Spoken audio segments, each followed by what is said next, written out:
namna ya kutangamana, namna ya Waislamu kuishi pamoja, namna ya Waislamu kuamiliana pamoja. Kuna mafundisho mengi ya Mtume sallallahu alaihi wasallam yaliyokuja katika ahadith nyingi sahiha, yanatupa mwongozo wa namna gani Waislamu wanatakiwa waishi pamoja.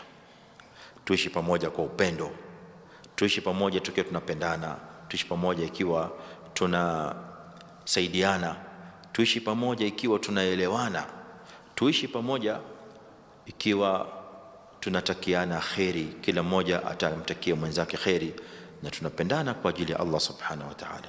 Hilo ndilo ambalo Mtume alayhi salatu wasalam amekuja kulisisitiza sana, kwa sababu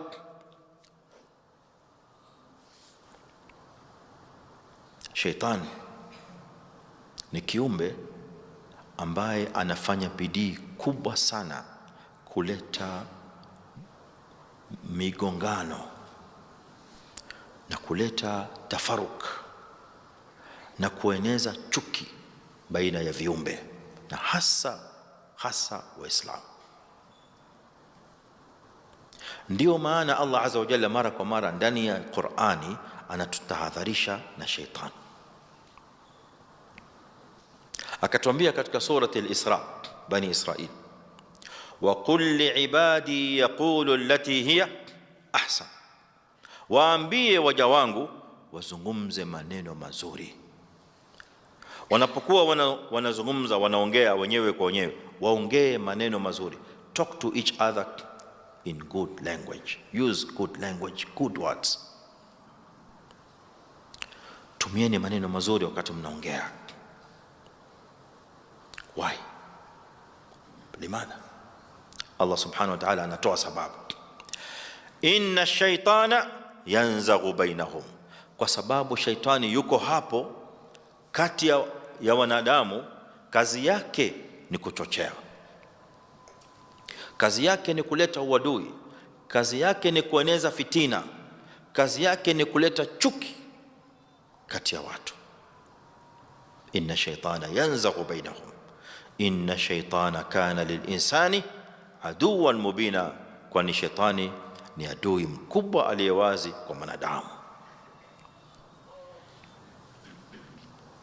Sasa katika mafundisho Mtume sallallahu alaihi wasallam ambayo yanaelekea katika direction ya Waislamu kuishi kwa kupendana na kuishi kwa kuelewana na kuishi kwa namna ambayo wanakuwa Waislamu wote wameshikana pamoja, kama alivyoamrisha Allah subhanahu wa ta'ala, wa'tasimu bihablillahi jami'an wala tafarraqu, na mshikane na kamba ya Allah subhanahu wa ta'ala, Qur'an na mafundisho ya Mtume sallallahu alaihi wasallam, nyote pamoja.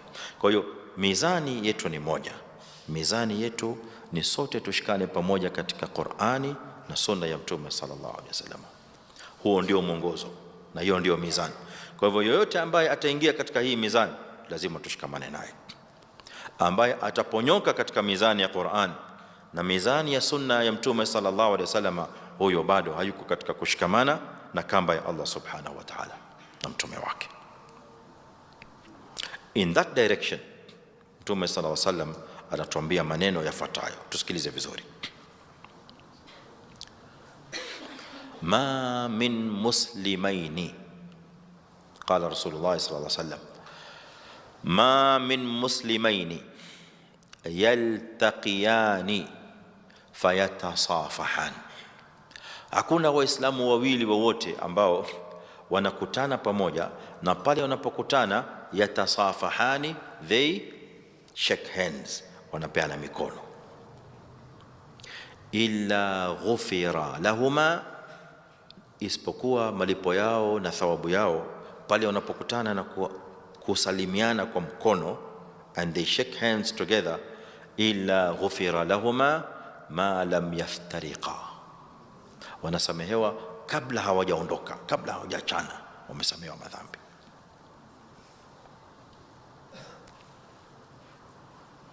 Hadith ya Mtume sallallahu alaihi wasallam inayohimiza Waislamu kuwa pamoja katika mapenzi kuwa pamoja katika mapenzi ya kumridhisha Allah subhanahu wa ta'ala na mtume wake Muhammad sallallahu alaihi wasallam. Sio kushikamana mutlaqan bighairi quyud wa dawabit shar'iyya, la, hunaka dawabit shar'iyya wa hunaka mizan. Ma huwa hadha almizan? wa'tasimu bihablillahi jami'an. Almizan huwa hablullah subhanahu wa huwa alquran wa hadi nabii sallallahu alayhi wasallam. Sote tukiwa tuko ndani ya Qur'an na sunna ya mtume sallallahu alayhi wasallam, tunatakiwa tuwe ni waja tunaopendana pamoja, waja ambao tuko pamoja, tukikutana tunasalimiana kwa mkono. Wakati tunasalimiana kwa mkono, message ni kwamba there is a connection between our hearts. When the hands connect, then it means ya kwamba the hearts are also connected. When the hearts are connected, maana yake ni kwamba sisi sote ni wamoja. Ndio maana unachunguza kwamba mtu akiwa amekuchukia hakusalimii kwa mkono. Ni kweli ama si kweli? Hakusalimii kwa mkono ikiwa anakuchukia. Why? Anaelewa the power of shaking hands. Isije mkafikiria nazungumzia handshake. Siongei kuhusu mambo ya handshake. Hii ni musafaha iliyokuja katika sunna ya mtume alayhi salatu wasalam.